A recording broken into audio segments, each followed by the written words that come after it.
Good morning. सभी घर के माता पिता ध्यान दें। बाल विवाह को बंद करो, दहेज लेन देन बंद करो। सबकी बेटियां माँ पापा के लिए बहुत दुलारी प्यारी होती है। समाज के लोगों ज़रा ध्यान दें। बेटियां लक्ष्मी होती है। लक्ष्मी को आने से ही घर में लक्ष्मी आती है। बेटियों का सम्मान करें। सही उम्र देख कर ही शादी करें। दहेज एक जहर है, यह खुशी का संस्कार है। सभी के माता पिता हाथ बटाएं। न लेना न देना, ये ध्यान में रखें। आशीर्वाद और संस्कार से शादी होती है। हम भी बेटियों की शादी किए हैं। शादी बिना दहेज के किए हैं। दामाद इंजीनियर मिले हैं। संजोग से शादी होती है। संस्कार से शादी होती है। भगवान के आशीर्वाद से शादी होती है।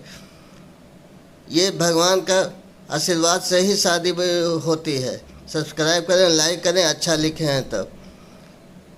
जय माता दी, जय संतोषी माता, जय संतोषी माता की जय।